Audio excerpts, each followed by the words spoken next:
A historiografia geralmente aponta que o cinema chegou ao Brasil em 1896, justamente no Rio de Janeiro, havendo a primeira exibição do cinema na Rua do Ouvidor. A Rua do Ouvidor, como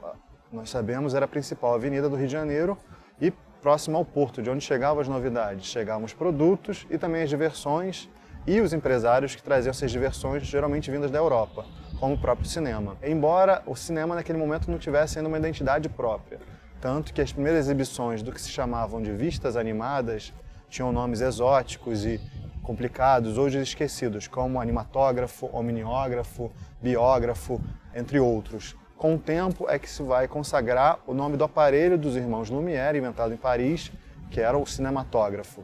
As primeiras exibições de filmes que eram curtos, tinham 1, 2 minutos, eram entremeados a outros tipos de diversões, como espetáculos de canções, de dança, de mágica, ou seja, o cinema foi mais uma atração dentre essas outras atrações que eram oferecidas ao público. Obviamente que para atrair o público para essa novidade, inicialmente se procuravam os espaços onde era mais fácil atrair possíveis pagantes, geralmente nas ruas de maior movimento. Então não à toa as primeiras exibições no Rio de Janeiro se concentraram ali na Rua do Ouvidor. Importante ressaltar que esses exibidores faziam parte do que a gente chamaria do cinema dos ambulantes. E nesse momento é o momento das salas improvisadas, das salas dos exibidores ambulantes, que montavam seus cinemas provisoriamente em determinados espaços, salões improvisados, e depois iam para outras cidades. E é importante ressaltar, por exemplo, que uma das primeiras salas fixas, ou seja, que vai ter continuamente sessões cinematográficas, chamava-se Salão de Novidades Paris no Rio, que era mantida por um dos principais empresários de diversões do Rio de Janeiro, que era o Pascoal Sagreto. E é importante ressaltar que essas primeiras salas improvisadas, as primeiras salas fixas, vão se manter ali naquele eixo da Rua do Ouvidor e proximidades também do antigo Largo do Rocio, hoje Praça Tiradentes, que já era um local muito fértil pelos seus teatros, pelos seus cabarés. Por exemplo, no passeio público existia um cinematógrafo ao vivo, que era uma das atrações oferecidas por cafés, restaurantes para entreter o público e atrair a clientela para aqueles espaços. Primeiros cinemas, no caso do Rio de Janeiro, vão estar muito associadas às reformas urbanas pelo qual a cidade vai passar, sobretudo durante a gestão do prefeito Pereira Passos. Como a gente sabe, ele vai abrir uma nova avenida na cidade, a Avenida Central, vai ser ladeada por novos prédios que vão tentar mudar a configuração arquitetônica e social da cidade, e nesses novos prédios vão surgir cafés, vão surgir confeitarias, vão surgir aquele lazer mais refinado, mais sofisticado e mais moderno. E, obviamente, também na Avenida Central vão surgir os primeiros cinemas fixos, que a gente pode chamar assim, primeiras salas destinadas permanente e exclusivamente ao cinema no Rio de Janeiro. É curioso que nos primeiros cinemas, o cinema Pathé, cujo nome era o mesmo nome da principal companhia produtora de filmes da época, a Pathé Frères, dos irmãos Pathé, na França, que durante muito tempo era o próprio sinônimo de cinema, que vai se instalar na Avenida Central, depois da Avenida Rio Branco, ela se instala, muito curiosamente, no lado ímpar,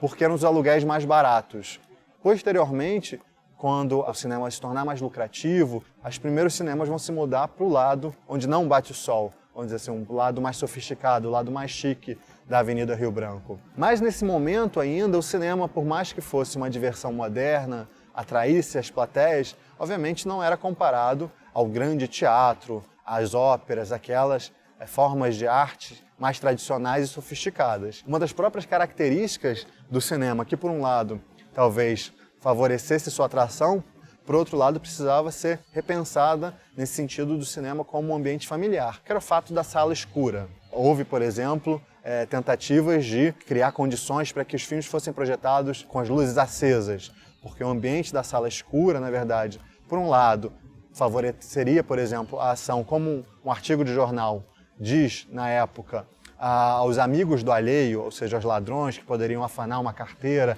etc., naquela sala escura, mas, sobretudo, poderiam representar um risco não para o patrimônio, para o dinheiro, mas para a moral. Então, um dos grandes elementos a serem combatidos nesse primeiro momento de afirmação da sala escura, de afirmação do cinema como diversão, era uma figura que ficou caracterizada como o bolina. Eram aqueles que se aproveitavam do ambiente da sala escura, da proximidade das poltronas uma das outras, para, vamos dizer assim, acariciar a perna de uma moça desconhecida, de tentar algum tipo de aproximação. Então, por outro lado, embora o cinema vai ser visto como um espaço propício, indicado e fértil para esses primeiros enlaces românticos, para essa aproximação amorosa, também vai ter todo um cuidado para cercear os avanços, para cercear os abusos, para cercear, por exemplo, essas possíveis formas de aproximação que não condiziam com esse caráter familiar, respeitoso e saudável que se queria ao cinema. O principal nome por trás da construção da Cinelândia vai ser um empresário espanhol chamado Francisco Serrador,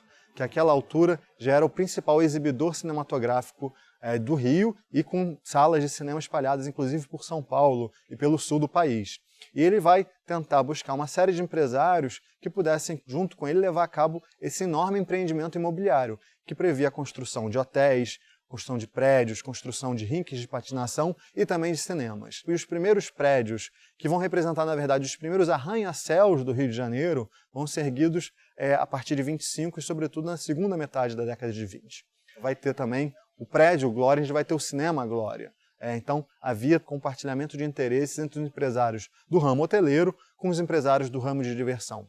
E, a partir de 25, vão surgir os primeiros arranha-céus, que se constituem enormes prédios, àquela altura os maiores do Rio de Janeiro, com grandes cinemas no seu espaço térreo. O primeiro a ser inaugurado em 25, depois em 26 e 27. Os cinemas Odeon, Cinema Glória, Cinema Capitólio, Cinema Império, o Cinema Pathé Palace. A Cinelândia, ou Bairro dos Cinemas, ou Quarteirão Serrador,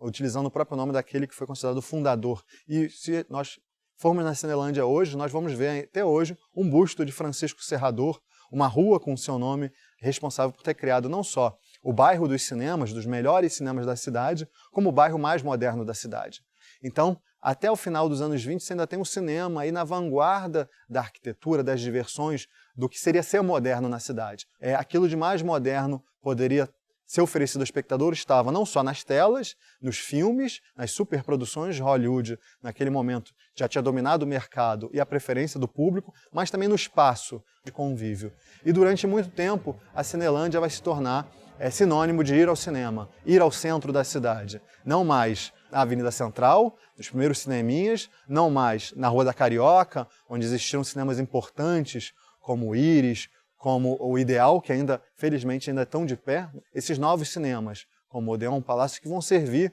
de modelo. E, nas décadas seguintes, durante muito tempo, a Cinelândia ainda vai ser o espaço de cinema até ela perder espaço para os chamados cinemas de bairros, ou seja, os cinemas em Copacabana, na Tijuca, no subúrbio. Vai se perder um pouco essa ideia de ir ao centro da cidade para ver os filmes. Porque naquele momento